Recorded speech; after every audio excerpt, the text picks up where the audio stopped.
What's going on, everyone? Happy weekend. Finally made it. Back with some more knife content. I've been thinking about this video for a while, and I'm gonna title it "Buy This, Not That." So a lot of times when people are getting into the knife game, or even seasoned collectors, right? Like you really need to keep on top of things, and there's certainly uh, good ways to do business, good ways to make investments, but then more importantly, there are bad ways to do things, and we're gonna cover some of that right here.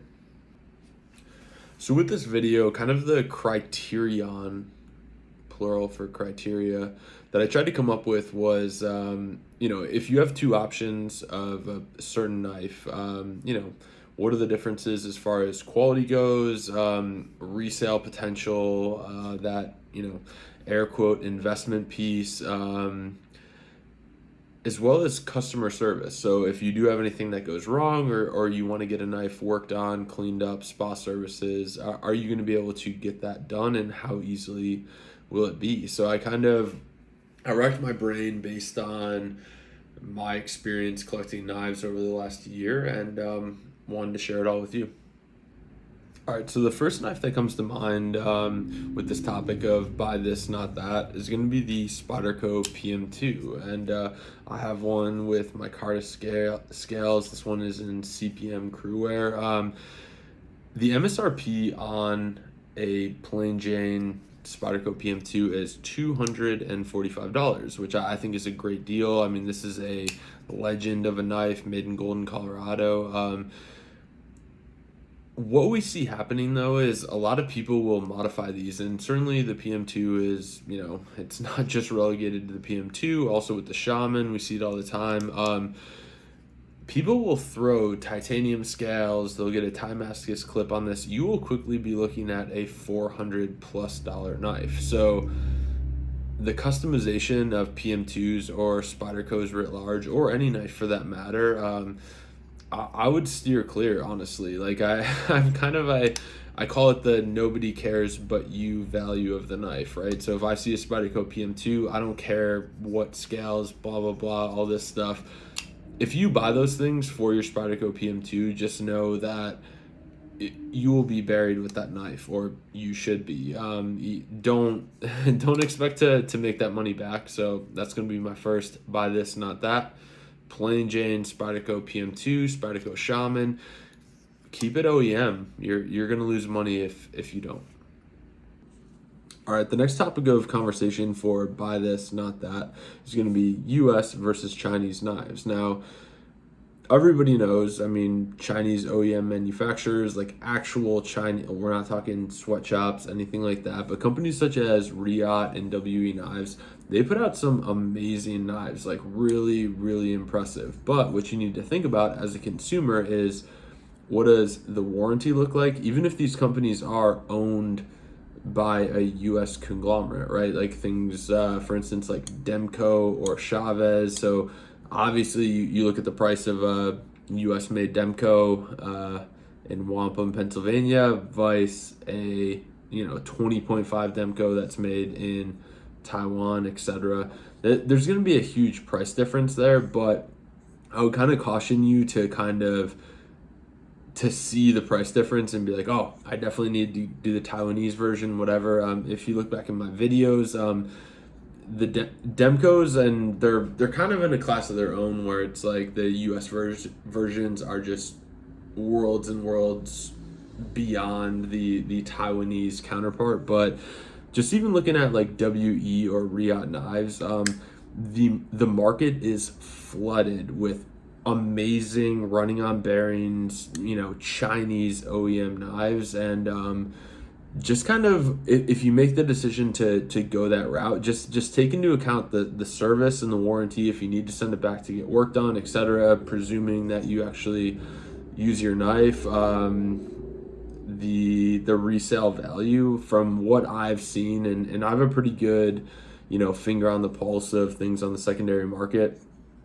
Chinese OEM knives just do not have the resale that you would think. So if you buy one, consider it yours. You're probably going to own it, especially if you buy it on the primary market, unless you sell it for, unless I'm the guy that buys it for pennies on the dollar. And the last kind of foot stomp is just going to be that the market is flooded with those knives right now. So before you decide to invest in a knife, which again, this is kind of like a microcosm, like, you know, what knife you buy or whatever, but in with the days of, for the most part, walking into a brick and mortar store and finding a knife and picking it up, being like, yep, this is perfect for me, I'm kind of assuming that those days are over. So if you do buy something, you're definitely taking a risk. Whereas U.S. manufacturers, name a few. I mean, I have a Chris Reeve in my hand.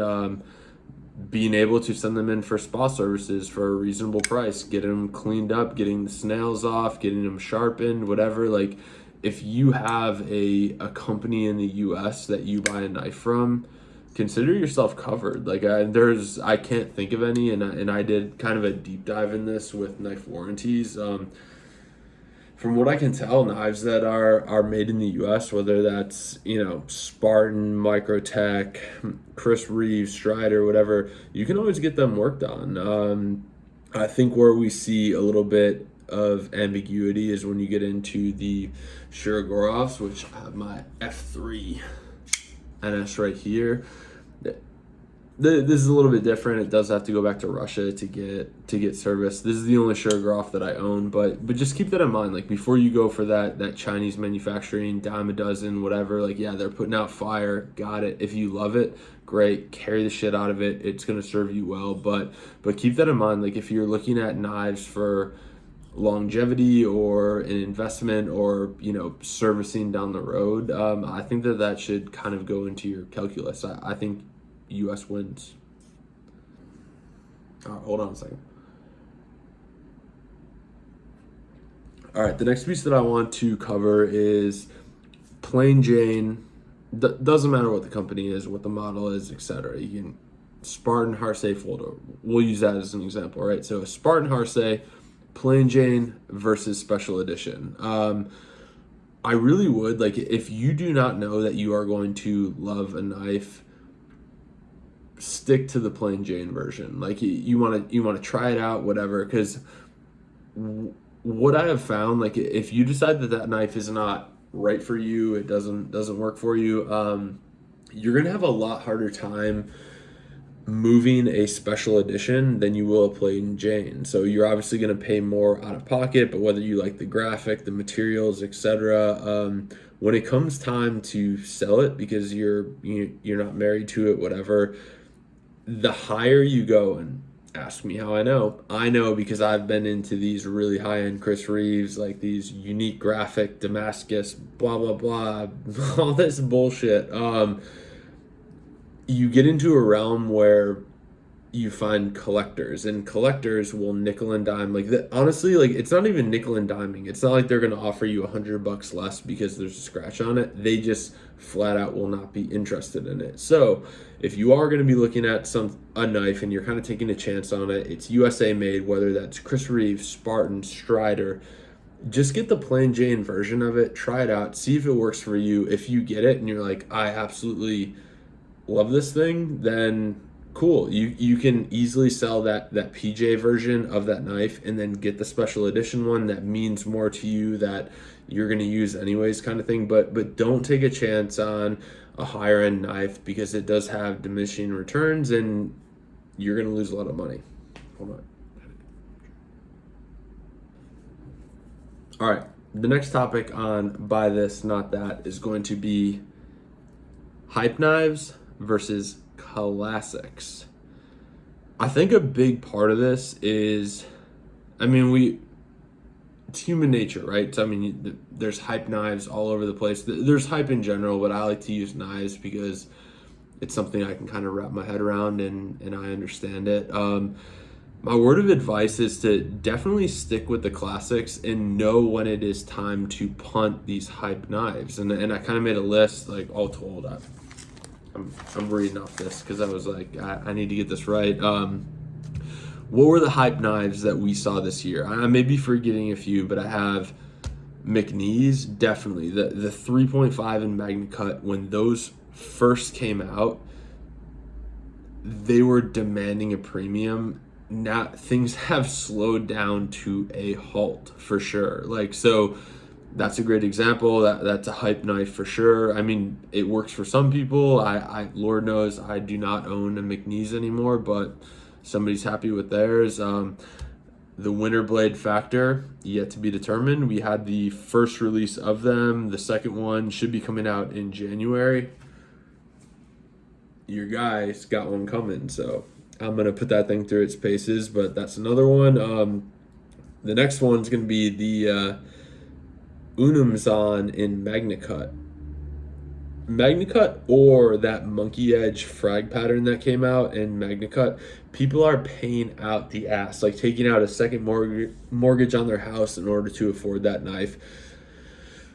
It's not worth it. It's gonna die down, and I have seen, and I'll post a few pictures here while I'm talking, but MagnaCut, we don't know what's up with MagnaCut yet. Like, we really don't, and I kind of stand by one of the things I said in one of my Making Amends several iterations ago, that we don't yet know the potential of S45VN. So before we jump ship and switch to MagnaCut, like, we should probably enjoy S45VN. You as a consumer, that's a great thing, because S45VN Zons are pretty ubiquitous. Like, you can get them for a very good price, but that's another example of that, like, hype knife. The next one I have is a half-face blade cav folder, and the more I'm into the knife community, the more I realize people are kind of like, half-face who? Like, nobody really knows about them, but that's why I've made this channel. Like, if you've been watching me for a while, you know that that was the impetus behind all of this, and so I kind of have to, mention it there. But whether it's the Kavner folder, which people were marking up for 50% plus the MSRP, they just have not held their value. Like, the hype value is big when they were dropping a few here and there, and people tried to scoop them up. They were gone, so people were paying out the ass. Like, that time is gone. Like, you're gonna get under drop price for that knife. The next one's gonna be Quiet Carry Drift, and that might be a little bit, I don't know, someone might have something to say about that, but I've seen, like, when I first heard about the Quiet Carry Drift, I ended up trading for one, got it was a little bit too small for me, whatever. That's a great example of knives that just have not stood the test of time, and it might be all over the place. Like, I mean, with the economy the way that it is, nobody's really buying knives. Everyone's interested in trading, but the Quiet Carry Drift is a perfect example of knives where it was like, this thing's so good, like, does anybody have one? And now here we are in November, and it's crickets. If one pops up, it's going to be well below retail, whereas before, when they first came out, they were actually really hard to get. The last one's going to be the EMP EDC Nimble X, which I had one. Trash warranty on that thing, but still, like, I even got rid of mine a little bit too late, I think. I wish I would have gotten rid of it a little bit sooner, but I guess what I'm trying to say with all this is, if you decide that you like a knife, if it's not one of the classics, so Strider SNG, SMF, Chris Reeve Sebenza, Zahn, I don't know. Those are the only ones that I'm going to name. But if you want to get after a hype knife and you don't get it on the drop, don't be tempted. Like, and this is this is like a gift that I'm giving you. Just hold out. Like, I mean, things always level out in the end. Like, you don't need it 2 months before you could buy it for $200 cheaper, kind of thing. Like, just kind of wait it out, because I think you'll be surprised, and, well, not surprised after seeing this video, but things will level out. You'll be able to get MSRP or under on the secondary market. Just don't sell the farm to make some hype blade happen. And that's the central theme of that topic.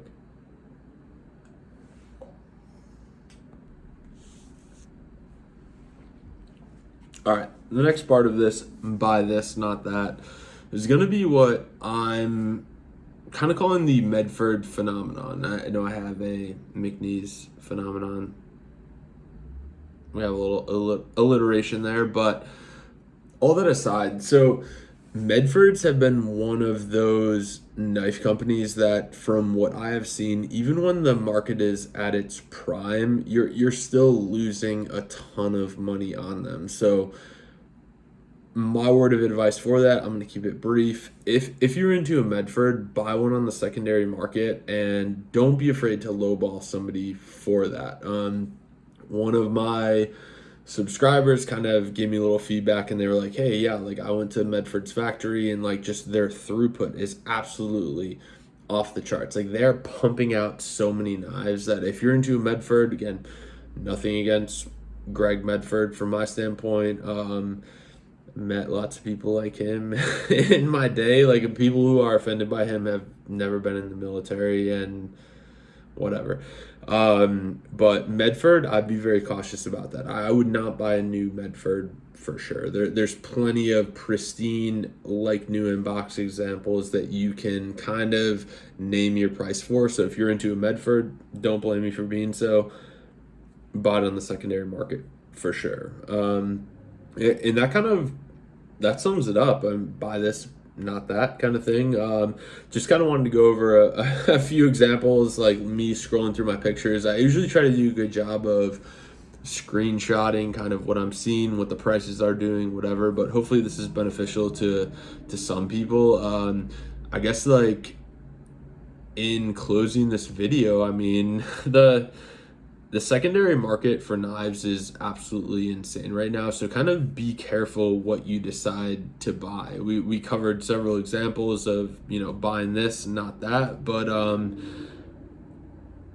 I think for the most part, like if you end up spending money on a knife right now, like be prepared to sit on it for the better part of a year, whether you like it or not kind of thing. Because I mean, certainly you can move knives that you're not super passionate about, but you won't like the price that you'll get for them. So with that, like I think so it being the beginning of November, we have people that are probably not spending too much money because of the Christmas holiday coming up.